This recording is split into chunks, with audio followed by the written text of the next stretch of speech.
قیس بن ملوح اور امرؤ القیس کے مذہب کیا تھے نہیں معلوم، ان کے قبیلے کیا تھے، رنگ و نسل کون سی تھی، بہت کم لوگ جانتے ہوں گے صدر عالی وقار۔ لیکن دنیا کی فصیح ترین زبان میں عشق کے اسرار و رموز کی تشریح اور حسن کے انگ انگ کی تفصیل بیان کرنا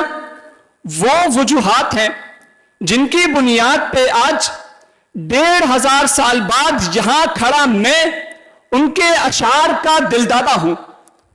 سو متنبی کے دیوان کی بات کی جائے یا مقامات حریریہ کے طرز کلام کی، یقین کیجئے آج بھی جب کوئی قافیہ بند گفتگو کرتا ہے تو ذہن میں ابو زید سروجی اور حارث بن حمام کا نام کھنچنے لگتا ہے۔ حماسہ پڑھنے والے جانتے ہیں کہ جب مالک اشتر نخی کے اشعار زیر لب دہرائے جائیں تو بندہ خود کو مولائے کائنات کے ساتھ میدان جنگ میں محسوس کرتا ہے، اور جب لو کنت من مازن لم تستبح ابلی پڑھا جائے تو ذہن میں قبیلہ بنو مازن کی شجاعت نقش ہو جاتی ہے۔ معلقات پڑھنے والے ہی اس رمز سے آشنا ہیں کہ جب کوئی افسرہ اپنے مکان سے پوشیدہ ہو کر دور کسی ویرانے میں محبوب کی باہوں میں سماتی ہے، یا جب اپنا اونٹ ذبح کرانے کے بعد محبوب کے ہودج میں سوار ہونے کا موقع ملتا ہے تو کیفیات کس درجے پہ جا پہنچتی ہیں۔ یہ آفاقی سخن صدر علی وقار جس کی اوج کمال یہی ہے کہ گزشتہ 400 سال سے درس نظامی کی کتابیں ادب میں انہی کی جانب رجوع کرتی ہیں کہ کوئی کلام بھی حسن کلام تھوڑی ہے، سخن سرائی کوئی سہل کام تھوڑی ہے، سخن سرائی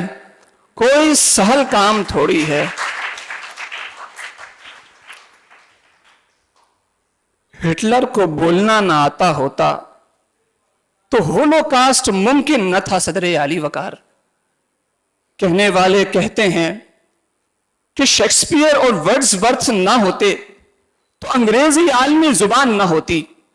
بلکہ تاج برطانیہ کے زوال کے ساتھ ہی زمین میں دفن ہو جاتی۔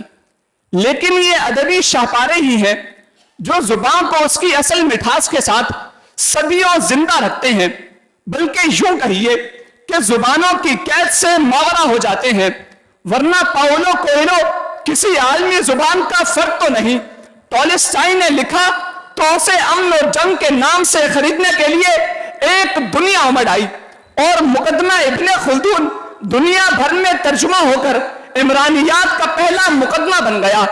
آفاقی جملے قذافی نے کہے ہوں یا لنکن نے،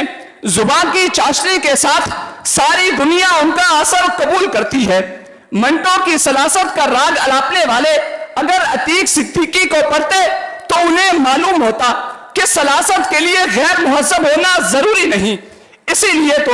اگاتھا کرسٹی کے پرستار اشتیاق احمد بن جاتے ہیں، اور نقشے کا فلسفہ اقبال کی اسلامی فکر سے مل کر نظریہ خودی کو وجود بخشتا ہے۔ لیکن جناب والا، اگر سخن سرائی سہل ہوتی